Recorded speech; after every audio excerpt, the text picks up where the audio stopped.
अत्याचार निवारण शक्ती बहुजन मुक्ती पार्टी यांच्या संयुक्त विद्यमानं जननायक धरती आबा बिरसा मुंडा यांच्या शहादत दिनाच्या निमित्तानं या काजूपाडा विभागामध्ये महाप्रबोधनाचा कार्यक्रम ठेवलेला आहे। आजच्या या कार्यक्रमाला उपस्थित माझे सहकारी आणि माझ्या समोर जमलेले बंधू आणि भगिनींनो, बऱ्याच मान्यवरांनी बरेच मुद्दे ठेवले। आता मी कोणत्या विषयावर बोलू असा माझ्या समोर आता प्रश्न उपस्थित आहे। साथियों,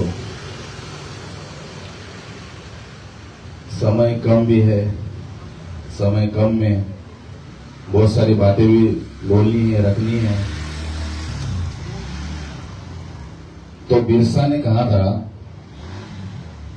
समाज में एक लीडर मत बनाओ, बल्कि बारिश में उगने वाली घास की तरह हर व्यक्ति को लीडर बनाओ।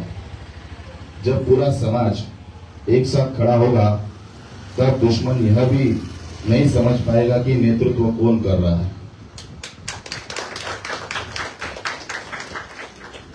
एक व्यक्ति को दबाया जा सकता है, एक नेता को बदनाम किया जा सकता है, लेकिन जागरूक, संगठित और एकजुट समाज को कभी पराजित नहीं किया जा सकता है। ऐसा महत्वपूर्ण संदेश हमारे जननायक बिरसा मुंडा जी ने हमारे लिए दिया था। हैरान करने वाली बात यह है कि उन्होंने जब उस समय झारखंड में एक नारा लगाया था, अबुआ दिशम अबुआ राज, हमारा देश हमारा राज। और उनका जो जन्मदिन है वो 1875 में हुआ था और 1900 में उनके शहादत हुई थी। मतलब उनके बीच में केवल मात्र 25 सालों का ही समय था। 20 साल की उम्र से 5 साल के अंदर उन्होंने जो झारखंड की जो जमीन थी, जो जंगल था, जो हमारे आदिवासियों के नियंत्रण में था, उसको अंग्रेजों के द्वारा बहुत बड़े पैमाने पर अटैक हुआ। अटैक होने के बाद 5 साल लगातार जननायक बिरसा मुंडा जी ने वो लड़ाई लड़ी और किसी भी एक भी अंग्रेज को, एक भी ब्रिटिश को उस जंगल में आने नहीं दिया। उम्र के 20 साल, 20 साल से 5 साल ये संघर्ष चला और संघर्ष चलने के बाद बहुत बड़ा उलगुलान हुआ।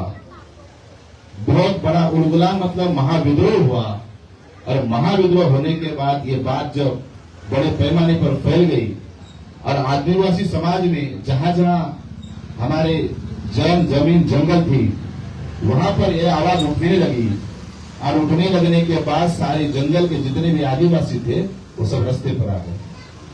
जंगल बचाने के लिए अपनी जान की बाजी लगाने के लिए तैयार हो गए। लेकिन वो 5 साल कंटिन्यू बिरसा मुंडा जी का संघर्ष जारी रहा।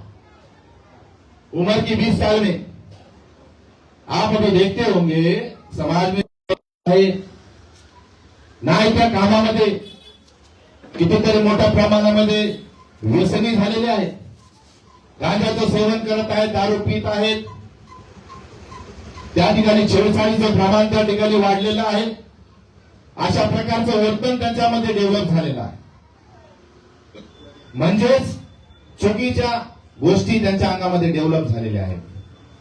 परंतु त्यावेळेच्या काळामध्ये बिरसा मुंडांनी तसं न करता आपल्या समाजासाठी जे देणं होतं ते देणं दिलं आणि एक इंच सुद्धा जागा त्या ब्रिटिशांच्या, इंग्रजांच्या ताब्यात दिली नाही। असं महान व्यक्तिमत्व बिरसा मुंडा त्यावेळी जन्माला आलं आणि खऱ्या अर्थानं आदिवासी समाजाचं त्या ठिकाणी कल्याण केलं। त्यांचं कुठेतरी प्रेरणा घेऊन आपला सर्व आदिवासी बांधव त्या ठिकाणी आता राज्य करत आहे। बिरसा मुंडाचं चित्र लावून त्यांच्या आधारावर त्या ठिकाणी काम करताना दिसत आहे। आणि आता तर मला असं वाटत आहे केवळ मात्र वापर करण्यात येत आहे. त्यांनी जे काय कार्य केलेलं आहे त्याचं ते त्या ठिकाणी पुढे न नेण्याचं कार्य आदिवासी बांधवामध्ये आलेलं आहे. तर हे चुकीचं आहे. त्यांनी जे जीवाची प्राणाची बाजी लावून आपल्याला सर्व जमीन जंगल आपलं घर वाचवण्याचं जे कार्य केलेलं आहे पण आतापर्यंत ते करताना आदिवासी समाजामध्ये ते कुठे दिसत नाही. ते दिसलं पाहिजे. कारण की माणसाने स्वार्थी असलं पाहिजे पण इतकं तरी स्वार्थी नसलं पाहिजे. कुठेतरी आपल्या समाजाला त्या ठिकाणी एकत्र येऊन त्यांना न्याय देण्याचं काम केलं पाहिजे. ज्या ब्राह्मणी व्यवस्थेने ही हरोजंतरी चातुर्वर्ण व्यवस्था आणली, ब्राह्मण क्षत्रिय वैश्य शूद्र त्यानंतर अतिशूद्र जे वर्ण बाह्य बोललं जातं, वर्ण व्यवस्थेच्या बाहेर बोललं जातं आणि त्याही पेक्षा ज्या शेड्यूल ट्राईब ज्या आदिवासी बांधवांना जे जंगलात टाकण्याचं सॅग्रिगेशन करण्याचं कार्य ब्राह्मणांनी केलं, त्यांच्याच मांडीला मांडी लावून आदिवासी समाज त्या ठिकाणी काय करत आहे, त्यांनाच पूजत आहे. ज्यांनी तुम्हाला जंगलात टाकलं, ज्यांनी तुमच्यावर अन्याय अत्याचार केले, तुम्हाला जमीन जंगल पासून वंचित करण्याचं कार्य केलं, जवळजवळ 50 ते 60 मेंबर ऑफ पार्लमेंट आहेत आदिवासी समाजाचे शेड्यूल ट्राईबचे. का तुमचा आवाज त्या ठिकाणी मेंबर ऑफ पार्लमेंट असताना संसदेत आवाज उचलत नाही? कारण ते दळावर आणि भरवले. त्यांना तुमच्या समाजाबद्दल कोणत्याच प्रकारची आस्था नाहीये. बाबासाहेबांनी त्या रायटिंग स्पीचेस मध्ये लिहून ठेवलेलं आहे की यांना तुमच्याबद्दल कोणत्याच प्रकारची तळमळ नाहीये. तुम्हाला त्यांच्याबद्दल काहीच प्रकारची आस्था नाही. केवळ मात्र मत द्या, आदिवासी समाजाने मतदान करावं, आम्हाला निवडून आणावं आणि आम्ही नाव जाऊन तिकडे नुसत्या झोपा काढणार, नुसत्या आरोग्य देणार. पूर्ण आदिवासी समाजाचा 17 मेंबर ऑफ पार्लमेंटने केल्या आणि तसेच या विधानसभेमध्ये सुद्धा काही आदिवासी लोकांनी केलं. सौंदर्यीकरणाच्या माध्यमातून त्यांना वेगळं केलं की या जंगलामध्ये या जागेमध्ये आम्हाला सौंदर्यीकरण करायचं आहे, आम्हाला या ठिकाणी बाग फुलवायची आहे. अरे बरीच जागा आहे ना, त्या ठिकाणी जाऊन करा ना काय करायचंय तुम्हाला. आणि विविध नियम लावून कायदे लावून त्या ठिकाणी काय केलं, जा तुम्हाला काय सुंदरता नको का, तुम्ही तर जंगली लोक आहात, तुम्ही जंगलातच बरे दिसता, तुमच्यामध्ये डेव्हलपमेंट आलेलं आम्हाला नाही आवडत, तुम्ही जा तिकडे. आमचा या ठिकाणी परिपत्रक आलेलं आहे, असा या ठिकाणी कायदा आलेला आहे, या एवढ्या 4 गुंठ्यात 5 गुंठ्यात 50 गुंठ्यामध्ये 1 एकर 2 एकर 10 एकर मध्ये आम्हाला हे करायचं आहे. आणि अंबानीच्या घशामध्ये कितीतरी एकर जमीन त्या ठिकाणी घातली जात आहे. झारखंडमध्ये जा, उत्तराखंडमध्ये जा, छत्तीसगडमध्ये जा, हा जर सगळ्यात मोठा ट्रायबल एरिया आहे. आपल्या या ठिकाणी वर जा, धुळ्यामध्ये जा, अमरावतीमध्ये जा, हा सगळ्यात मोठा पट्टा आहे.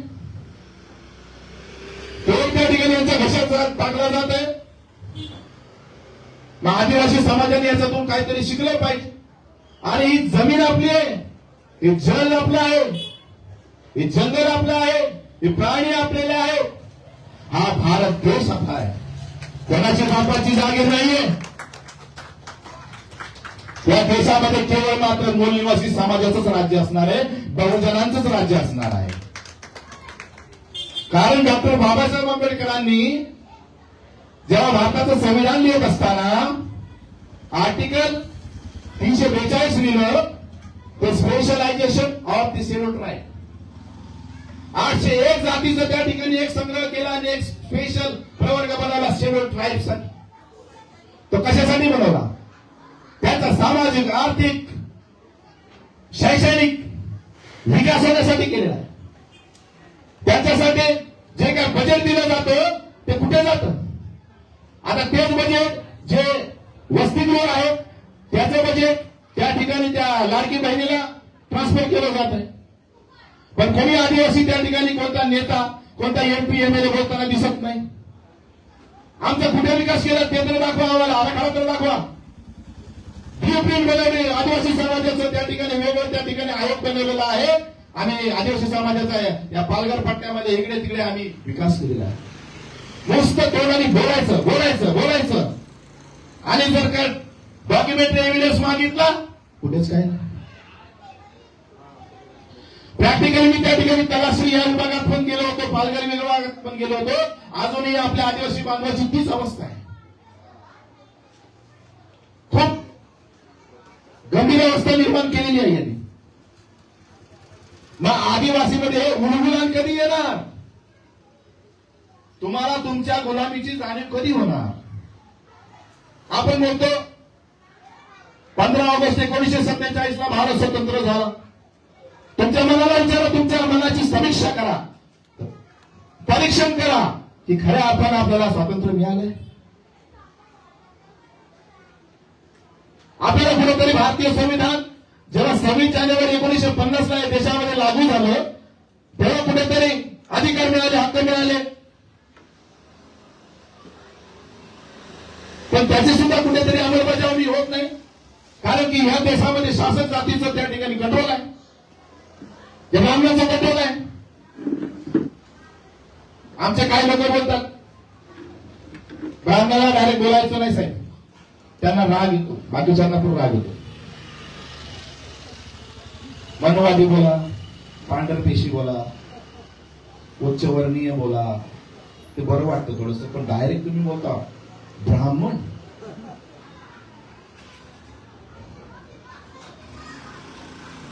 अरे हमको ब्रह्मा नहीं रोक सकता तो ब्राह्मण क्या रोकेगा?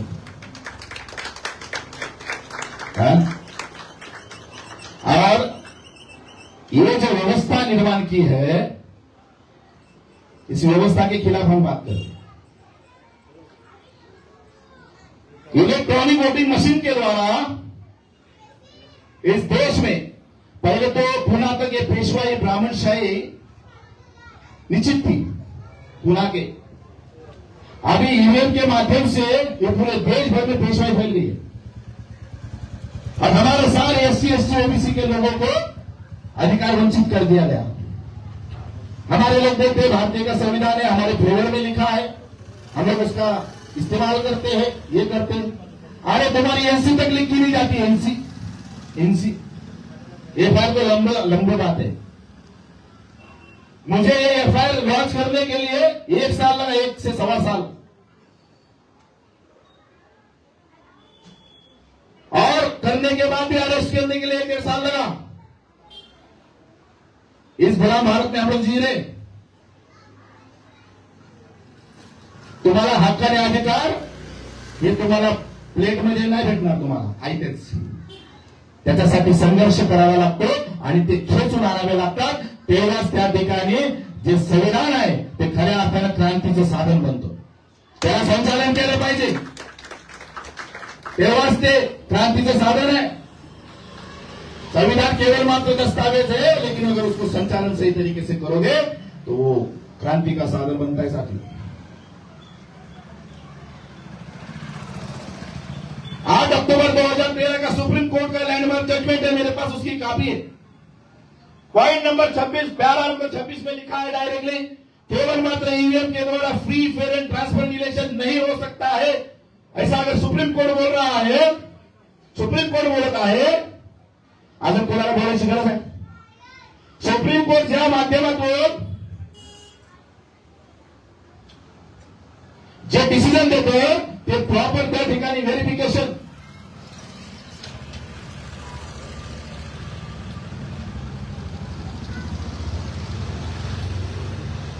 ते पूर्ण पुरावे तपासले जातात, प्रॉपर व्हेरिफिकेशन होतं, त्याचं पूर्ण पडताळणी केली जाते.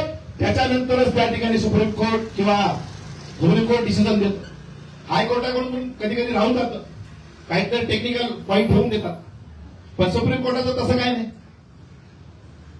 सुब्रमण्य स्वामी भाजपाचा जो नेता आहे त्याच्या माध्यमातून त्या ठिकाणी केस टाकली आणि तो जिंकला. याचा सध्या सुप्रीम कोर्टाच्या निदर्शनास आला होतं 8 ऑक्टोबर 2013 की ईव्हीएम मध्ये घोटाळा होतो. बाकीचे लोक बोलत होते ईव्हीएम मशीन मध्ये घोटाळा होत नाही, होत नाही, होत नाही. पण 2014 पासून जेव्हा भारत मुक्ती मोर्चा, बहुजन क्रांती मोर्चा, बामसेट व इतर त्याच्या ऑफशूट विंग आहेत त्यांच्या माध्यमातून जेव्हा ईव्हीएम भांडाफोड परिवर्तन यात्रा या देशात निघाली तेव्हा खऱ्या अर्थानं लोकांमध्ये ती जागृती झाली आणि मग काही काही नेते वर येऊ लागले आणि बोलावले, हा आता ईव्हीएम मशीन मध्ये घोटाळा होतो. ईव्हीएमच्या माध्यमातून प्रादेशिक पक्ष पूर्ण संपवण्यात आले. ईव्हीएमच्या माध्यमातून आमच्या सर्व बहुजनांना, वंचित, शोषित, दुर्बल, गरीब घटकांना गुलाम पुन्हा बनवण्यात आले. या ईव्हीएमच्या माध्यमातून ज्याला निवडून आणायचं तो निवडून येत नाही, ज्याला नाही निवडून आणायचं तो येतो आणि आमच्या डोक्यावर बसतो आणि भया नाचतो आणि गुलाम बनवण्याचं काम करतो. आमच्या आया बहिणीवरती रेप करतो, आम्हाला भीक मागायला त्या ठिकाणी लावतो. मध्य प्रदेशमध्ये एका आदिवासी बांधवावरती मूत्रविसर्जन करण्याचा कार्यक्रम या ब्राह्मणांनी केला. उत्तर प्रदेशमध्ये गेली त्या ठिकाणी रेप केस चालू आहे. कारण हे 3-3.5% जे ब्राह्मण आहेत ना ते संघटित आहेत. आपण 85% असून 90% असून आपण संघटित नाहीये. ही शर्मेची बाब आहे. जोपर्यंत तुम्ही संघटित होणार नाही तोपर्यंत उर्मिलान होणार नाही. या देशामध्ये आम्हाला भामसाहेब आणि भारत मुक्ती मोर्चाची स्थापना का करावी लागली? कारण वारंवार वेळोवेळी भारतीय संविधानाची अंमलबजावणी होताना कोणत्याच प्रशासनामध्ये म्हणा, कार्यपालिका म्हणा, न्यायपालिका म्हणा, मीडिया म्हणा, विधायिका म्हणा, जे 4 स्तंभ आहेत लोकशाहीचे त्याच्यामध्ये होताना दिसली नाही. म्हणून फुले शाहू आंबेडकर, शिवाजी महाराज यांची जी काही विचारधारा आहे ती लोकांपर्यंत पोहोचवण्याचं काम, जी आमची आयडिओलॉजी आहे ते काम केलं आणि आम्ही जो ऑब्जेक्टिव्ह त्या ठिकाणी निर्धारित केला तो होता व्यवस्था परिवर्तन. या व्यवस्था परिवर्तनाच्या माध्यमातून आम्ही देशामध्ये बहुजनांचं राज्य प्रस्थापित करू इच्छित आहोत. या बाकीच्या आता मध्ये या आदिवासी समाजामध्ये आणि धनगर समाजामध्ये, धनगर समाजाला काय सांगितलं फडणवीसने की आदिवासी जो समाज आहे तो जसा आदिवासी आहे तुम्ही त्याच्यामध्येच मोडता. तुम्ही मागणी करा की आम्हाला एसटी मध्ये जायचंय. नाही मानत असतील मोर्चे काढा, हजारोचे लाखोचे मोर्चे काढा. मग धनगर समाजाने काय केलं? मोर्चे काढले की आम्हाला एसटी प्रवर्गामध्ये तुम्ही टाका, आमचा हक्क आहे तिकडे. म्हणून तो दुसऱ्या दरवाजाने काय केलं? एसटी समाजाला, आदिवासी समाजाला काय सांगितलं? तुमचा ते हक्क मारत आहे, ते जर त्या एसटी समाजात आले ना मग तुमचा हक्क त्या ठिकाणी कमी होत, तुम्ही आंदोलन करा. लागले भांडण धनगर समाजाचे आणि आदिवासी समाजाचे, लागले भांडण. तसंच आहे ओबीसी आणि मराठाला सांगितलं ओबीसी मध्ये सांगा तुमच्या इथे नोंदी आढळल्या, तिकडे नोंदी आढळल्या, तिकडे गॅझेटियर आहे, हे आहे, ते आहे, वगैरे वगैरे.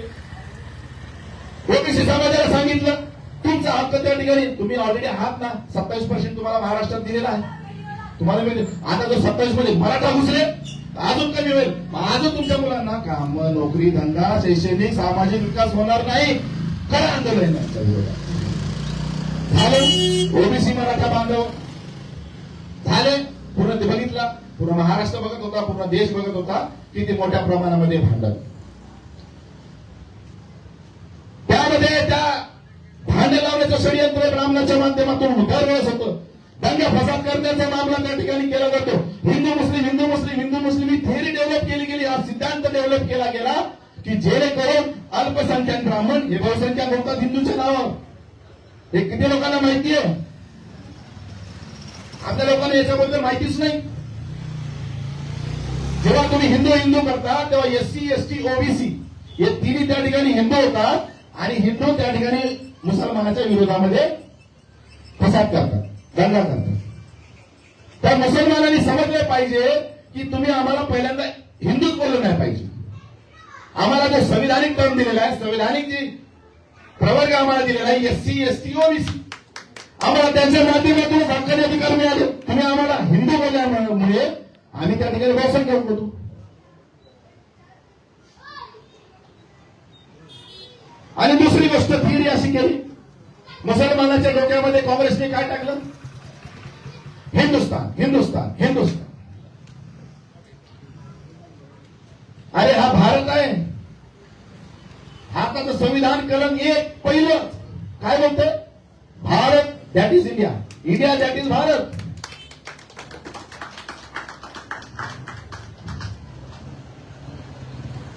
जम्मू काश्मीर ते कन्याकुमारी, गुजरात, मुंबई, महाराष्ट्र पासून ते आसाम तिथपर्यंत हा जो काय नकाशा याला काय म्हटलंय संविधानाने?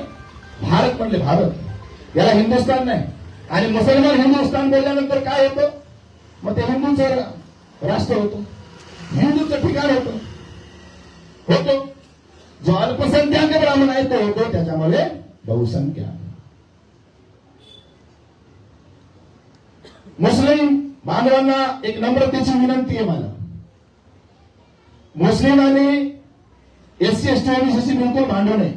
सिंपल आहे. जे त्यांना भांडून देतात ते ब्राह्मण त्यांना एससी एसटी ओबीसीला भिडून द्यायचं. सिंपल थिअरी आहे. आम्ही त्याला निपटतो ना. जे आरएसएस, बजरंग दल आणि व्हीएचपीएल यांच्या माध्यमातून या समाजामध्ये, या देशामध्ये जी अशांतता पसरलेली आहे, त्या ठिकाणी पोलीस प्रशासनाला सुद्धा त्या ठिकाणी मोठ्या प्रमाणामध्ये त्रास देण्याचं षडयंत्र केलं जात आहे. पण सत्ता असल्यामुळे काही गोष्टी आहेत ऐकाव्या लागतात.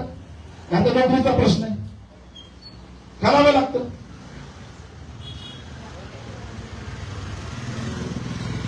आरएसएसच्या विरोधामध्ये बोलणारे लोक नाहीत. आम्ही आरएसएसची फाडण्यावाले लोक. आलं लक्षात? आरएसएस के बारे में बोलने वाले लोग नहीं, हम लोग आरएसएस की फाड़ने वाले लोग. माननीय वामन मिश्रा साहब बोलते हैं बार बार क्यों? 6 अक्टूबर 2022 आरएसएस के हेडक्वार्टर पर पहला मोर्चा लेके जाने वाला संगठन. 22 फरवरी 2026 को दूसरी बार आरएसएस के हेडक्वार्टर पर नागपुर पर लेके जाने वाला भारत का एकमात्र संगठन वो है भारत मुक्ति मोर्चा और नेतृत्व मूलनिवासी नायक मान्यवर वामन मिश्रा साहब के. 6 लाख लोगों का मोर्चा लेके गए थे. 11 दिन पहले मोहन भागवत भाग गया था. इनको मालूम है. ये लोग वो जो हेडक्वार्टर है ना आरएसएस का, उसके बाजू में 5 से 10 लाख लोग हमारे लोग ही रहते हैं. उनको मालूम है अगर ये बिगड़ भी गए, ये बिगड़ गए ये लोग, तो उनको मालूम है दूसरा बीमा कोई का हो सकता है. हम उनकी संतान हैं. 500 लोगों ने पेशवाई को खत्म किया था, 28,000 लोगों को खत्म किया था भीमा कोरेगांव में. ये पूरे वर्ल्ड का इतिहास है. वर्ल्ड का ऐसी कहां पर भी लड़ाई नहीं हुई. और उस खानदान से हम लोग आते हैं.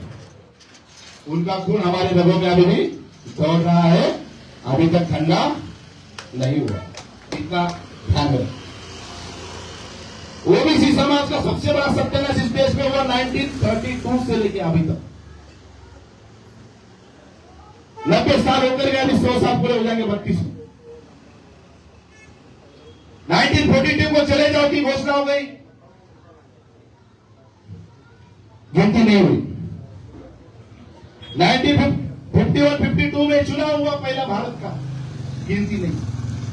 1961-62 में इमरजेंसी लागू की गई इंदिरा गांधी के द्वारा, नहीं.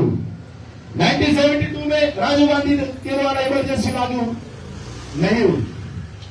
1992 में राम मंदिर का मुद्दा वहां पर निकाला,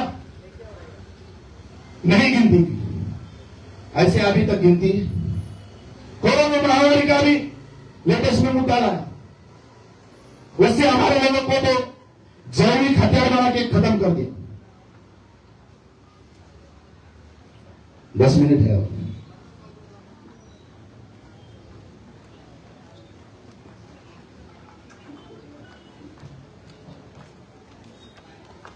तो इसके लिए क्या हुआ? ओबीसी समाज की ना एजुकेशनली, सोशली, पॉलिटिकली कोई भी वहां पर विकास नहीं हुआ. और सबसे हैरान करने वाली बात यह है, भारत का प्रधानमंत्री कौन है? कौन से समाज का है? कौन बताएगा? हाँ, खुद ओबीसी समाज का रहकर अभी तक ओबीसी समाज की गिनती नहीं कर पाया. आपको लगता है रियल रिप्रेजेंटेशन है ओबीसी का? आपको लगता है? उल्टा हैरान करने वाली बात क्या है, सुप्रीम कोर्ट में हलफनामा दाखिल करते हैं हमारे मोदी जी कि हम ओबीसी समाज की गिनती नहीं करेंगे। किसके इशारे पे काम कर रहे हैं? हम लोग कैसे मालूम है, हम लोग ओपन बोलने वाले लोग हैं। आतल्या गाठीचे बोलतात आमच्या मराठीत, आतल्या गाठीचे लोक नाही जे मनात आहे ना तेच तोंडावर, जे खरं खरं बोलण्याचं त्या ठिकाणी, कारण सत्याचा विजय होत असतो, बरोबर ना? आणि खरं बोलल्यानेच त्या ठिकाणी माणूस जिवंत राहतो, असत्याचा कधी पण पराभव होत असतो. तर ओबीसी समाजाचं असं मोठ्या प्रमाणामध्ये नुकसान झालं, पण ओबीसीचा नेता कधीच पुढे येऊन बोलला नाही. बोलत होते गोपीनाथ मुंडे आमच्या भारत मुक्ती मोर्चाच्या स्टेजवर 2011 10-11 काय 10-11च्या दरम्यान आले. त्यांची हत्या करण्यात आली 2013ला. भारत मुक्ती मोर्चाच्या बाबा मेश्राम साहेबांच्या नेतृत्वामध्ये दिल्लीमध्ये सभा झाली होती. ओबीसीचं खऱ्या अर्थानं नेतृत्व करत होते. संसदेमध्ये मुद्दा मांडला, विधानसभेमध्ये मुद्दा मांडला. काय झालं? जो बोलेल त्याला मारण्यात येतं.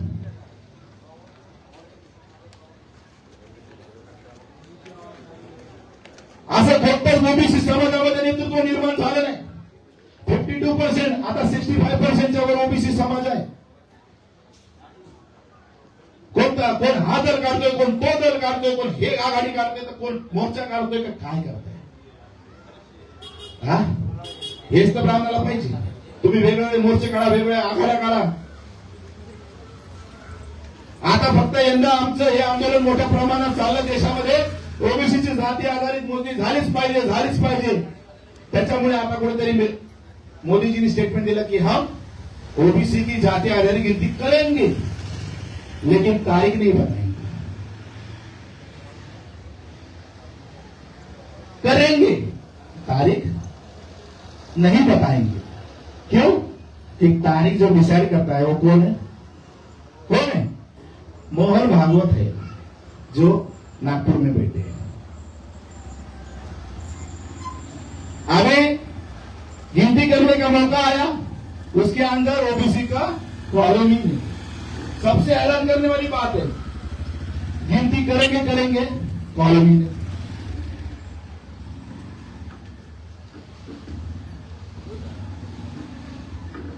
ओबीसी समाजाला संत गाडगे बाबा म्हणतात. बाल्या बाल्याची बायको आणि बाल्याची डाबाय डाची खोरी, एवढंच फक्त ओबीसी समाजाला समजतं. माझी नोकरी, माझा 8 तासाची ड्युटी, पगार, घर, बायको, जेवण, खावण, चांगल्या उतरण्या करायच्या, थोपाय, हा संपला विषय. अरे ज्या महापुरुषांनी 108 वर्षांचा संघर्ष केला, प्राणाची जीवाची आहुती त्या ठिकाणी तुमच्यासाठी दिली. ज्योतिराव फुलेजींनी जे आंदोलन सत्यशोधक समाजाचं चालवलं, हक्काने अधिकार दिले. 340 कलम अजून लागू होत नाही. लाभा वाटल्या पाहिजे त्या गोष्टीच्या. पूर्वरक्षी प्रभावाने त्या ठिकाणी होत नाहीये. या देशाचा जो राजा आहे तो ओबीसी आहे. या देशाचा प्रधानमंत्री रिअल रिप्रेझेंटेशन ओबीसी आहे. सर्व जास्तीत जास्त राज्याचे जे मुख्यमंत्री होणार ते ओबीसीच होणार. सर्वात जास्त अधिकार हा ओबीसी समाजाचा आहे. ओबीसी समाजामध्ये ती प्रेरणा, ती चेतना, तो उलगुलान कधी होणार? ओबीसी ओबीसी गर्व से कौम ओबीसी. आता मध्ये बघितलं मी, गर्व से कौम शूद्र आहे. शूद्र बोलल्यावर पण तुम्हाला गर्व वाटतो. अगोदर होतं है ना, पहिले हिंदू था, अभी गर्व से कौम शूद्र है. शूद्र बोलने से गर्व लगता है. अरे देखिए, बहुत बहुत दुख की बात है, बोलते हुए की बात कहनी पड़ रही है. छत्रपति शाहू महाराज ने पहले संस्थान में रिप्रेजेंटेशन को लागू किया. इतनी हिम्मत डेरी की शाहू महाराज ने, सब हम लोग भूले. जो इतिहास को भूलता है वो इतिहास दोहराता नहीं है साथियों. इतिहास को मत भूलो. हमारे हमारे लोगों को इसकी जानकारी होनी चाहिए और बड़े पैमाने पर जानकारी होनी चाहिए। देश में आपका सही मायनों में ईमानदारी से नेतृत्व भोग कर रहा है। मांगरोळ मोहम्मद मेश्राम साहब वो शेरम कास्ट से बिलोंग करते हैं, लेकिन हर जाति के, हर तबके के लोगों का नेतृत्व कर रहे हैं। आपको मैं बता रहा हूं, एससी का भी कर रहे, एसटी का भी कर रहे, ओबीसी का भी करे, एनटी का करे, डीएनटी करे, विजेएनटी करे, मुस्लिम का करे, लिंगत का करे, वटिस्ट का करे, खमचंद का करे, जैन लोगों का करे, सारे लोगों का अर्थात बहुजन समाज का नेतृत्व कर रहे हैं। तो हम सारे लोगों को उनके साथ में खड़ा